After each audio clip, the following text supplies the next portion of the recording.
The bitter winter wind howled across the Montana plains, rattling the loose boards of Hannah Foster's dilapidated cabin as she huddled beneath a threadbare blanket, her hands resting protectively over her swollen belly. February of 1882 had brought the harshest winter Wheatland, Montana, had seen in decades, and Hannah's supplies had dwindled to nearly nothing. Her husband Thomas had left 3 months ago for a cattle drive to Wyoming, promising to return with enough money to see them through until spring. The letter informing her of his death in a river crossing accident had arrived just 2 weeks later, along with his wedding band, and a pittance that barely covered a month's worth of supplies. Hannah's breath formed small clouds in the frigid air of the cabin as she stared at the cold iron stove. Her supply of firewood had run out yesterday, and the temperature was dropping fast as night approached.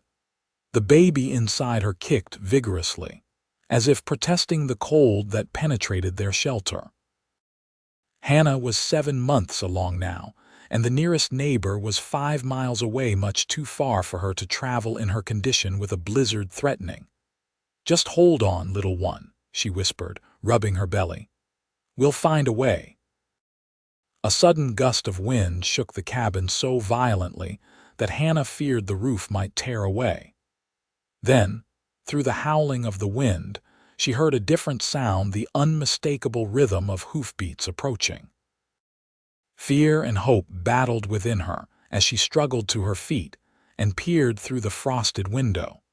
A tall figure on horseback emerged from the swirling snow, leading a second horse that pulled a small sled loaded with what appeared to be firewood.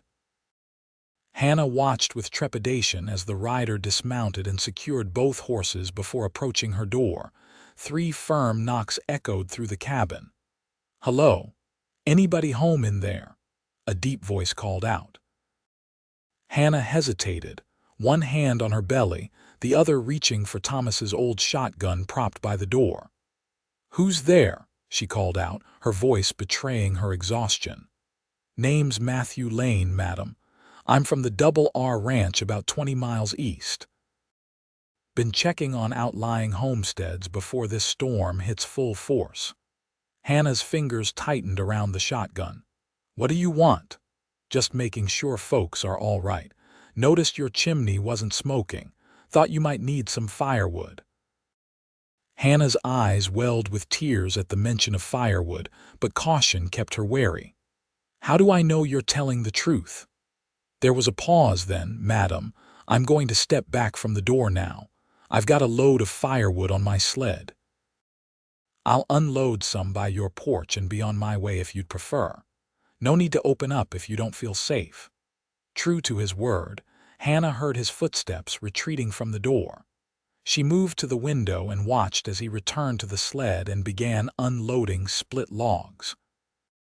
His movements were efficient despite the biting cold, and she could see his breath forming great plumes in the fading light. The man was tall and broad-shouldered, dressed in a heavy sheepskin coat, his face partially obscured by a woolen scarf. Something about his careful movements and consideration touched Hannah, and before she could reconsider, she set the shotgun aside and opened the door. "Wait," she called, her voice nearly lost in the wind. You can bring it inside." The man turned, his face now visible beneath his wide-brimmed hat. Keen blue eyes met hers, set in a weathered face that Hannah guessed to be in its early 30s. He nodded once and gathered an armload of wood. Hannah stepped back as Matthew entered, stomping snow from his boots on the threshold. His eyes widened slightly at the sight of her pregnancy, but he made no comment as he moved to the stove and began arranging kindling and logs within it. "You've been without heat for some time," he observed, noting the ash-cold stove. "Since yesterday morning," Hannah admitted, pulling her shawl tighter around her shoulders. Matthew struck a match and carefully tended the nascent flame until it caught the kindling. "This should warm up soon enough. I'll bring in the rest of the wood." He paused, looking at her with concern. "Are you alone out here, madam?" Hannah hesitated, then nodded. "My husband died 3 months ago. I've been managing on my own." Something flickered in Matthew's eyes, respect, perhaps, or concern. "That's a hard road, especially in your condition." He gestured toward her belly. "When are you due?" "Late March, the doctor in town said." Hannah watched as he efficiently stacked the firewood beside the stove. The small flame was already growing, licking hungrily at the dry logs. Matthew brought in load after load of firewood until a substantial pile was stacked neatly by the stove. The cabin had begun to warm, and Hannah felt life returning to her cold, numbed fingers and toes. "There's more on the sled," Matthew said, brushing wood chips from his gloves. "I can stack it on your porch for easy access." "Thank you," Hannah said, her voice catching. "I don't know how to repay you." Matthew shook his head. "No need for payment, madam. Nobody should be without heat in this weather." He paused, scanning the sparse interior of the cabin. "Do you have enough supplies, food, water?" Hannah's silence was answer enough. Matthew nodded as if coming to a decision. "I've got some provisions on my horse. Not much, but enough to tide you over for a few days. This storm's likely to last at least that long." As he stepped back out into the cold to retrieve the supplies, Hannah sank into the cabin's only chair, overwhelmed by the sudden turn of events.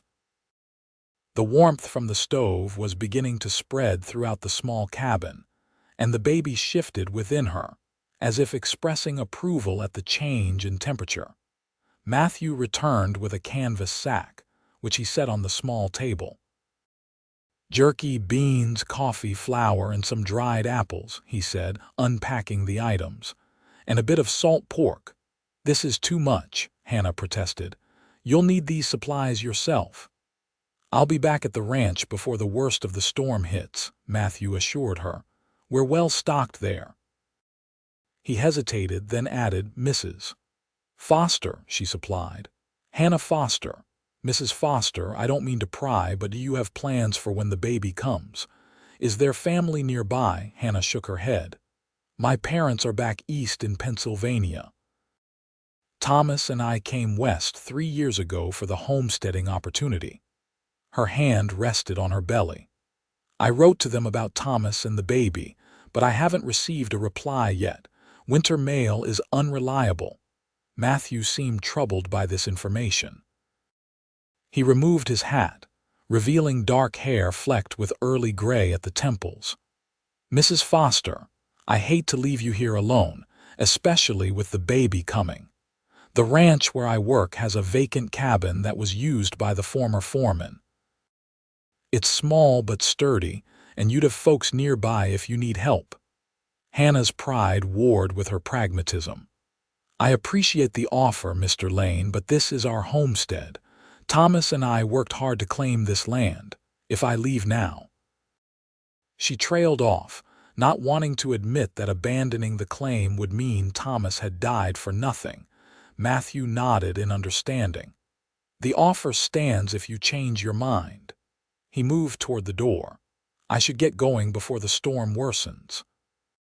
The thought of being alone again sent a shiver through Hannah that had nothing to do with the cold.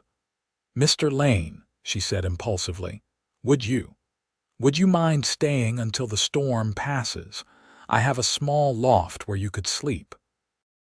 The words tumbled out before she could reconsider, and heat that wasn't from the stove rushed to her cheeks. Matthew turned, surprise evident in his expression. "Are you certain, Mrs. Foster? I wouldn't want to impose." "Please," Hannah said, feeling vulnerable but desperate not to face the howling storm alone. "I haven't spoken to another person in over 2 weeks, and if something were to happen—" Her hand drifted to her belly again. Matthew's expression softened. "In that case, I'd be honored to stay and keep the fire going." He glanced out the window at the darkening sky. "I should tend to the horses first and bring them around to the lean-to at the side of your cabin, if that's all right." Hannah nodded gratefully. and Matthew headed back out into the intensifying storm. Through the window, she watched him unharness the horses and lead them to the crude shelter attached to the cabin. The lean-to wasn't much, but it would provide the animals some protection from the worst of the wind and snow. While Matthew cared for the horses, Hannah took stock of her pantry. With the supplies Matthew had brought, she could make a decent meal, the first hot food she'd had in days. She set water to boil on the now crackling stove and began preparing a simple stew with beans and salt pork. By the time Matthew returned, stamping snow from his boots and hanging his coat on a peg by the door, delicious aromas filled the small cabin. "Something smells mighty fine," he said appreciatively. "Just a simple stew," Hannah replied, suddenly self-conscious. "It's the least I can do to thank you." They ate in companionable silence, the stew warming them from the inside as the stove heated the cabin. Outside, the wind howled with increasing fury, occasionally causing the cabin to shudder, but the walls held firm against the onslaught. "Your husband built a solid home," Matthew commented, noticing Hannah's concerned glance at the windows. "The craftsmanship is good." "This place will weather the storm." Hannah smiled sadly. "Thomas was a fine carpenter before we came west. He built most of this cabin himself, though some neighbors helped with the raising." "A valuable skill out here," Matthew said. "What brought you to Montana?" "The promise of land," Hannah said simply. "Thomas read about the Homestead Act in a newspaper back in Pennsylvania. The idea of owning 160 acres appealed to both of us, really. We were young and full of dreams." "Those dreams don't have to die with him," Matthew said gently. Hannah looked up, meeting his steady gaze. "No, but they get harder to hold onto alone." As the evening wore on, Hannah learned that Matthew had come west from Missouri 10 years earlier, working his way up from ranch hand to foreman at the Double R. He was 34, had never married, and had a reputation for fairness among the men he supervised. He spoke without pretense, his words measured and thoughtful. "The ranch owner, Mr. Randall, sent several of us out to check on the homesteaders," Matthew explained. "There have been too many tragedies in past winters, folks found frozen when the thaw comes." The thought sent a chill through Hannah. "I'm grateful you found me when you did," she admitted. "I was trying to figure out how to stay warm tonight." Matthew's expression grew serious. "You would have had a hard time of it, Mrs. Foster. A body can only last so long in this cold without heat."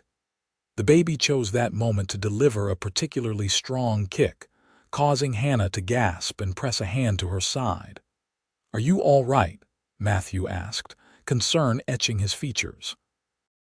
Hannah nodded. "Just the baby making itself known."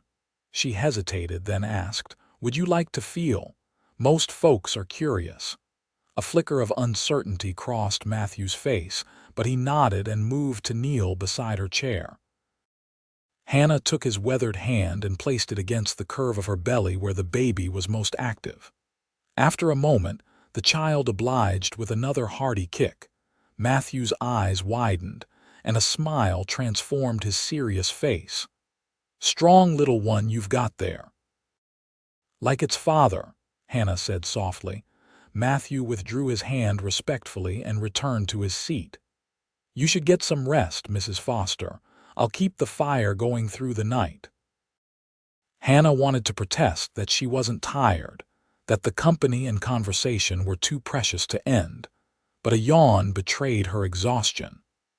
She showed Matthew to the ladder leading to the small loft and provided him with blankets before retreating to her own bed in the cabin's single bedroom. As she lay listening to the storm rage outside and the occasional sound of Matthew adding wood to the stove, Hannah felt safer than she had in months.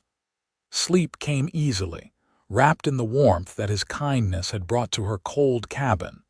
The blizzard lasted 3 days. During that time, Matthew proved himself invaluable.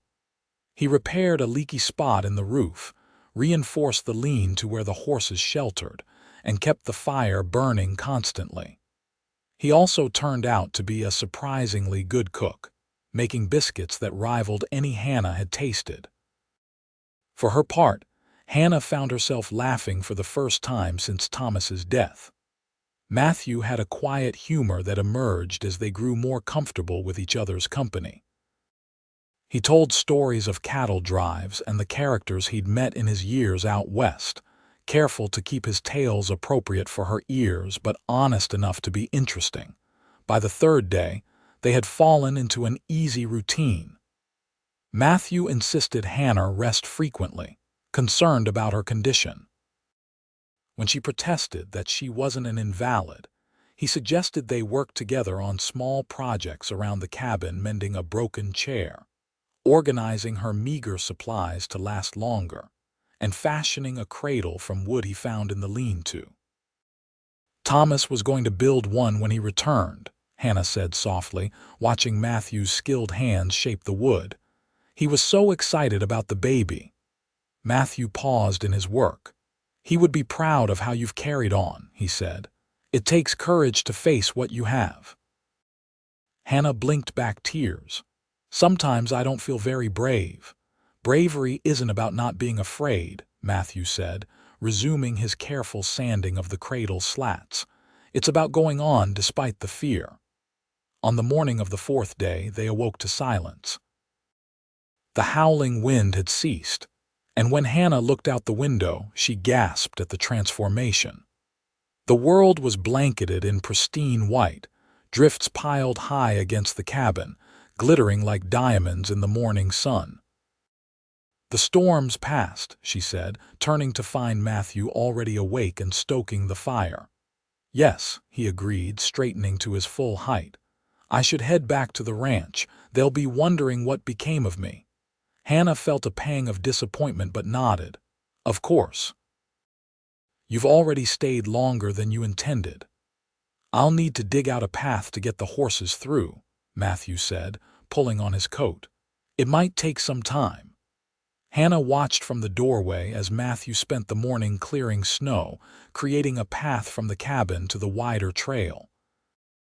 The work was back-breaking, and several times she insisted he come inside to warm up and rest. By early afternoon, he had managed to clear enough snow to allow the horses passage. As he prepared to depart, loading his few belongings onto his horse, Hannah stood awkwardly by the door, unsure what to say. The past few days had created a bond between them that seemed too significant to end with a simple goodbye. Matthew secured his saddlebags, then turned to her. Mrs. Foster, he began, then paused. Hannah, I'd like to check on you again if that would be all right. Maybe bring some more supplies next week. Relief flooded through her. I'd like that very much, Mr. Lane. Matthew, he corrected with a small smile. After sharing quarters for 3 days, I think we can use our given names. Hannah returned his smile. Matthew, thank you for everything. He mounted his horse and tipped his hat to her. Take care of yourself and that little one. I'll be back before you know it.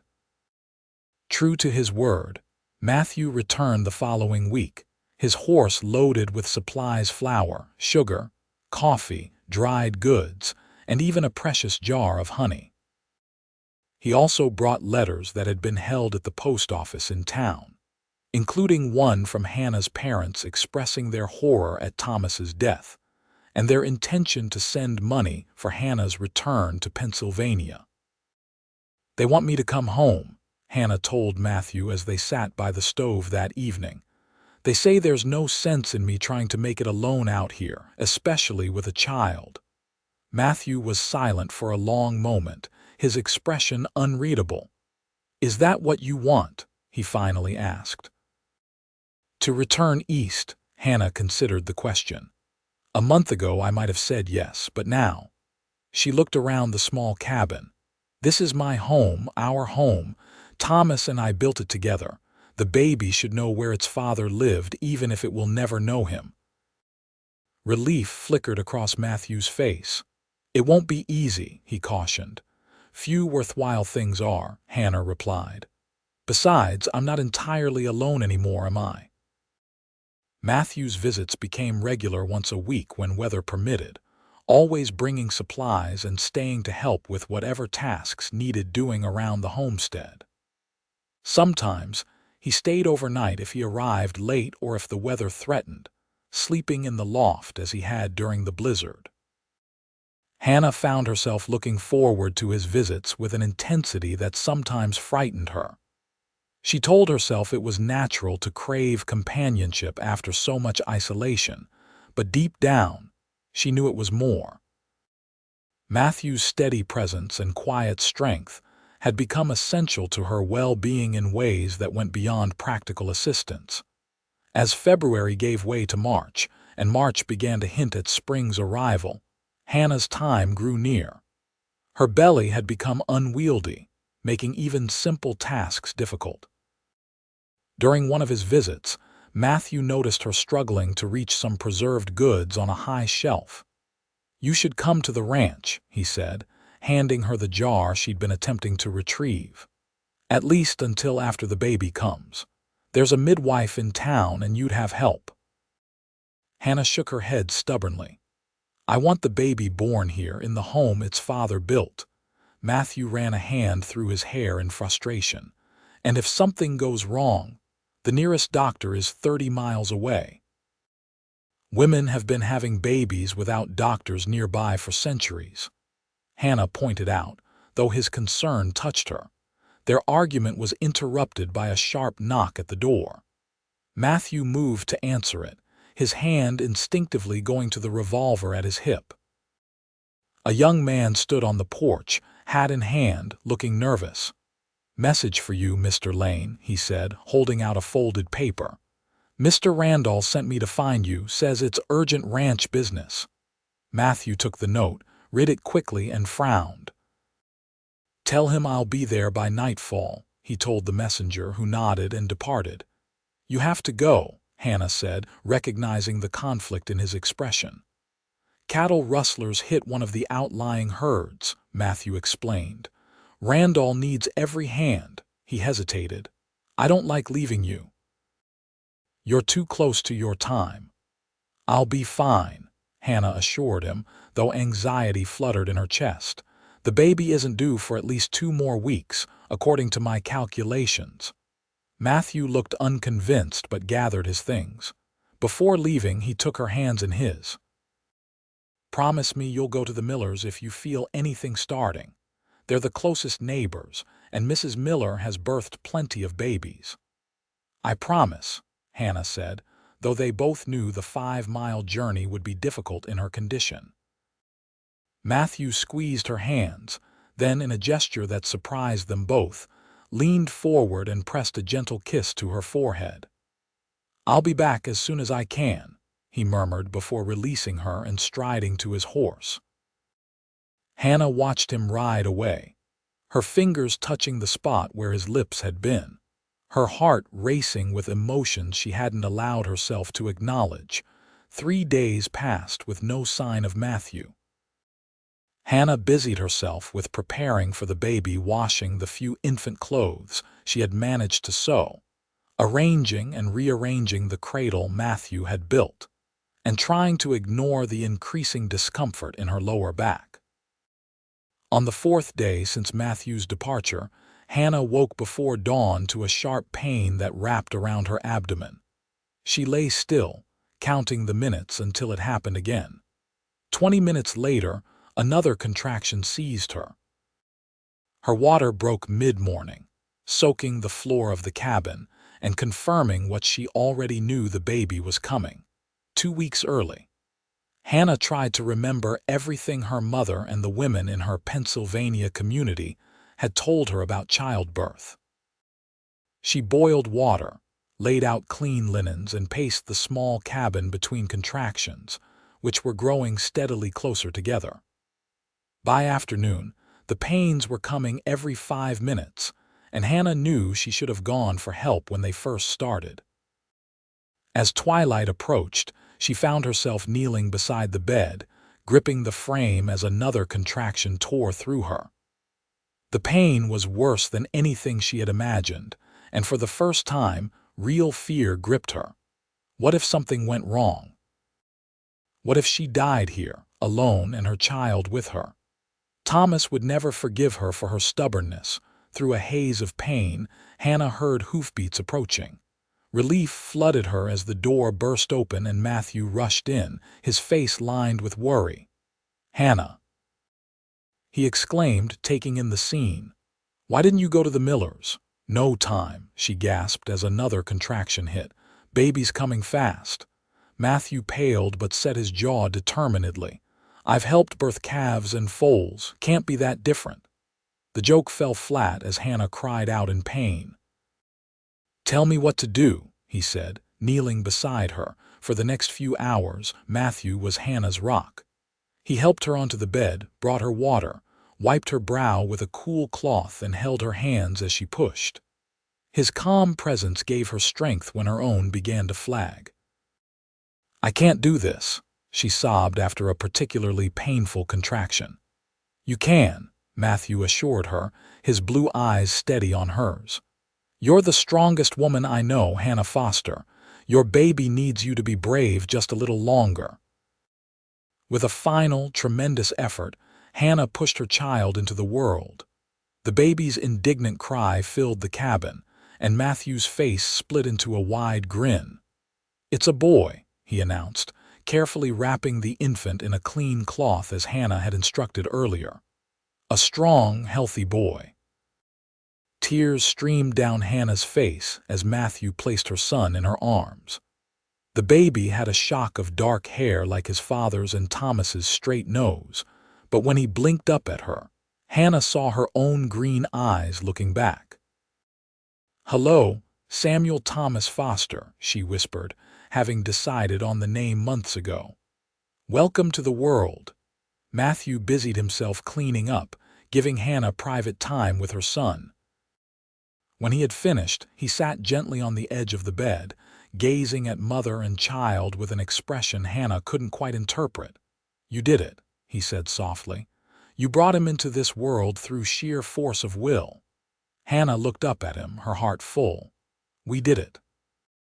"I couldn't have managed without you, Matthew." Something shifted in his expression, a vulnerability appearing behind the strength. "Hannah, He began, then stopped as if unsure how to continue.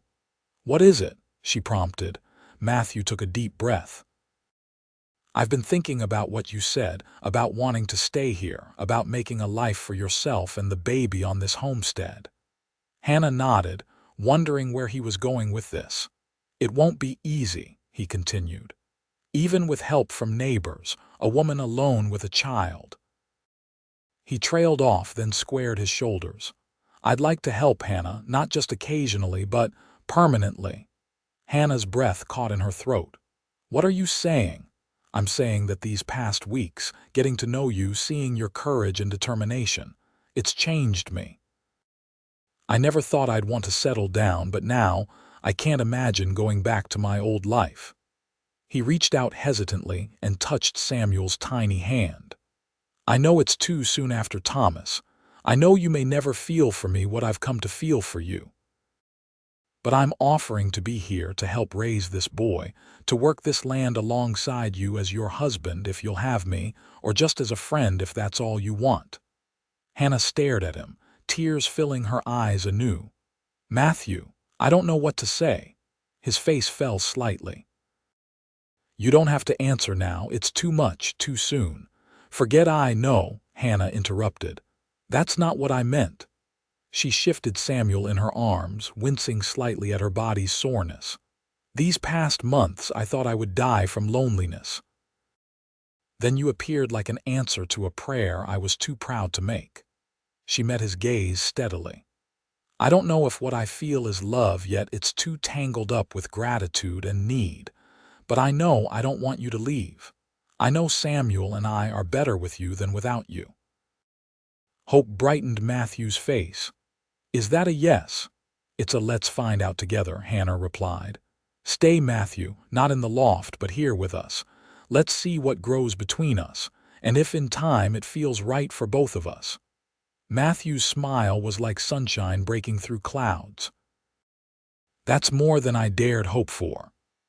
Carefully, he leaned forward and pressed a tender kiss to her lips there first.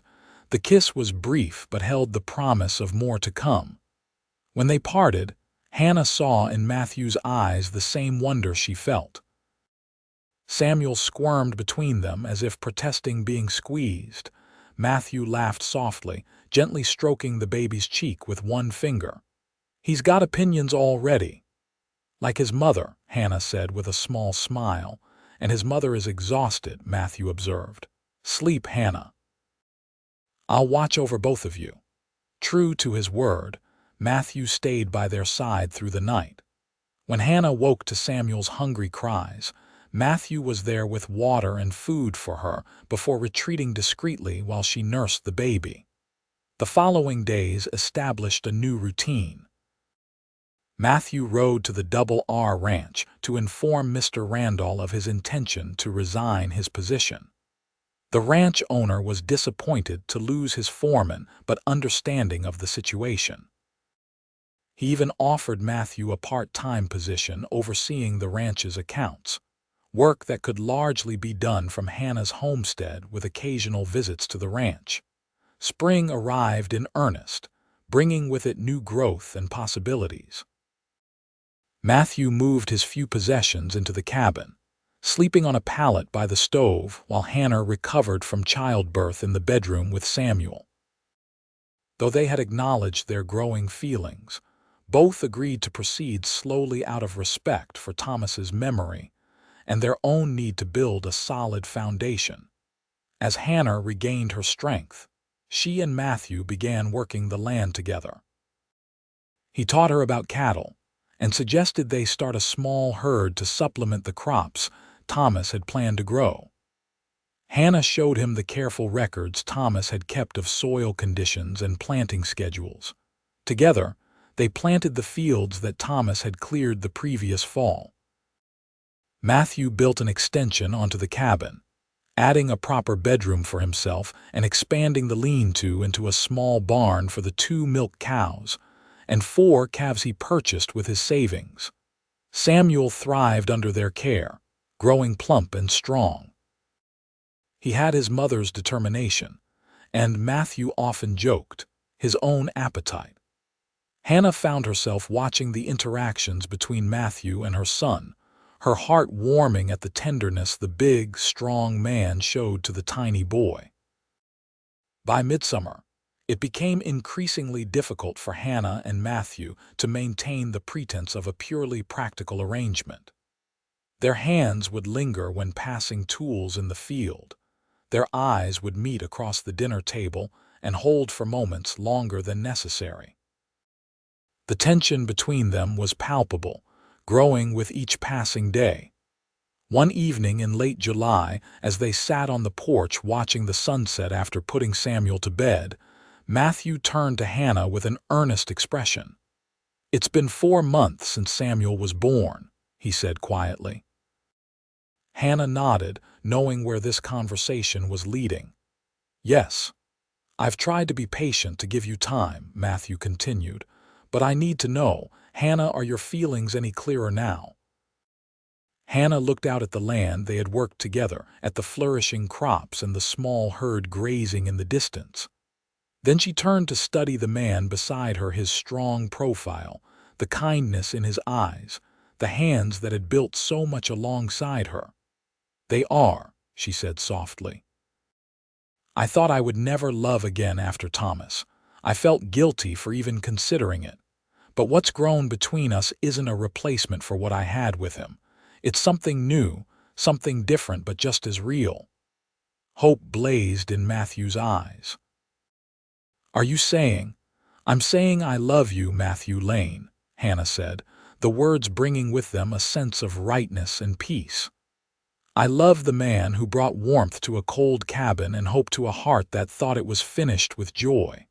Matthew's breath caught. Slowly, reverently, he reached out to cup her cheek in his calloused palm. "I love you too, Hannah, more than I have words to express. When their lips met this time, there was no hesitation, no brief touch and retreat. The kiss deepened, speaking of months of restrained longing and the promise of a future together. Hannah's arms wound around Matthew's neck as his encircled her waist, pulling her closer. They married 2 weeks later in the small church in Wheatland. The ceremony was simple, attended by neighbors who had come to know and respect them both, and Mr. Randolph from the Double R. Hannah wore a dress she had sewn herself from fabric Matthew had brought from town, and Samuel, now able to sit up on his own, was held by Mrs. Miller, cooing throughout the ceremony.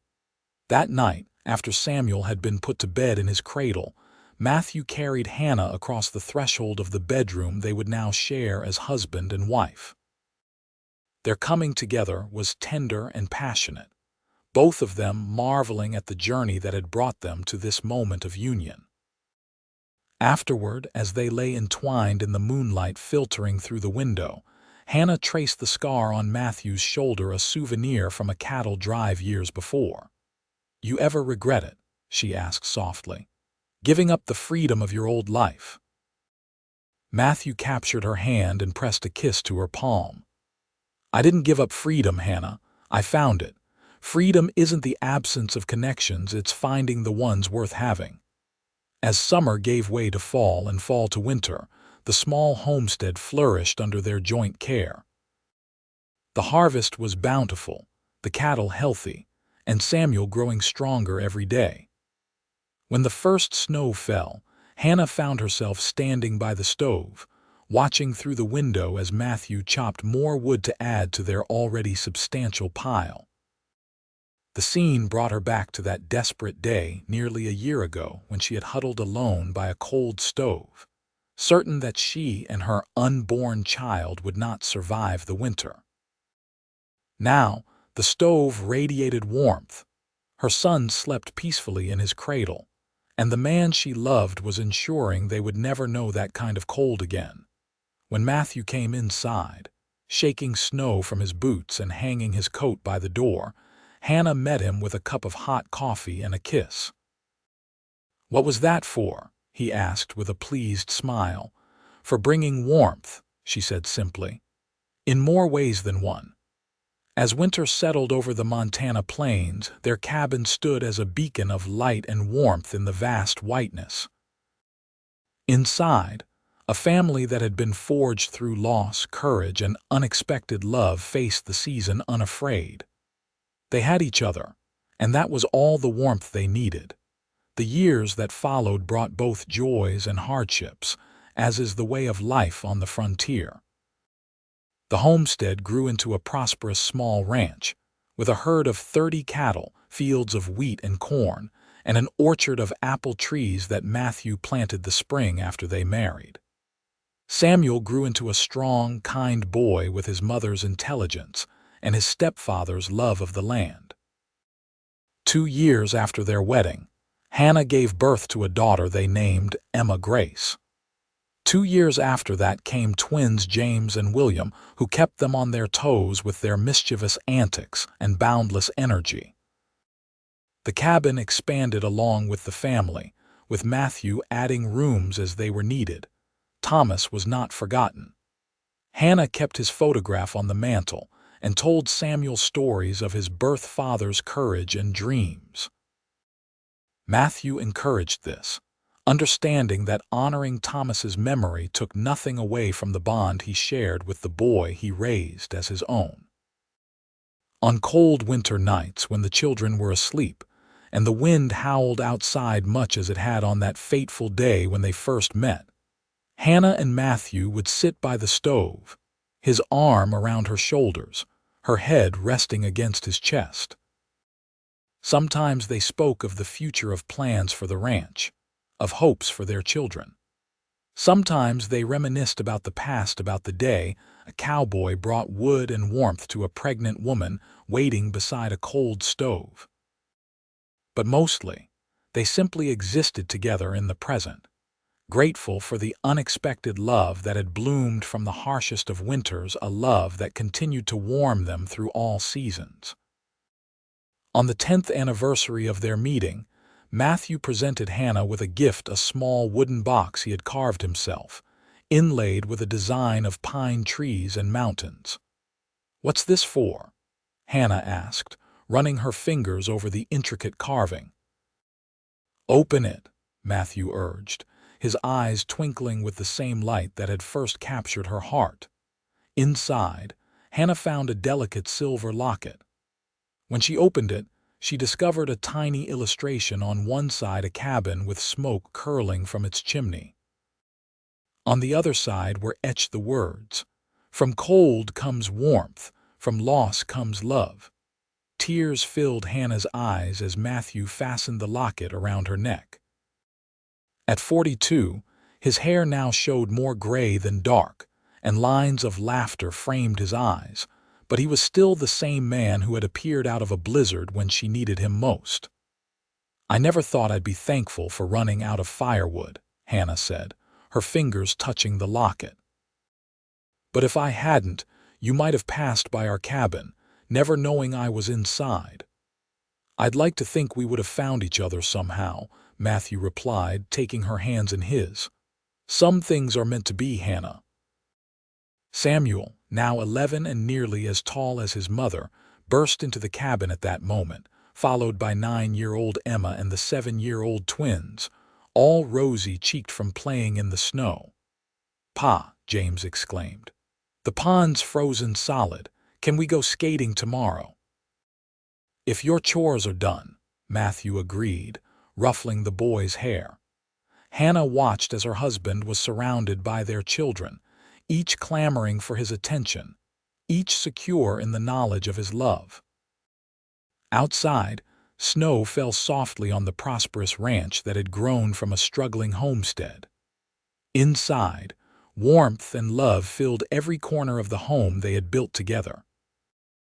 That night, as Hannah stood at the bedroom window looking out at the moonlit snow, Matthew came up behind her, wrapping his arms around her waist and resting his chin on her shoulder. "What are you thinking about?" he asked softly. Hannah leaned back against him, covering his hands with her own. "I was thinking about how a single act of kindness can change the course of a life." She turned in his arms to face him. "You saved us that day, Matthew." He shook his head. "No, Hannah, you saved me too.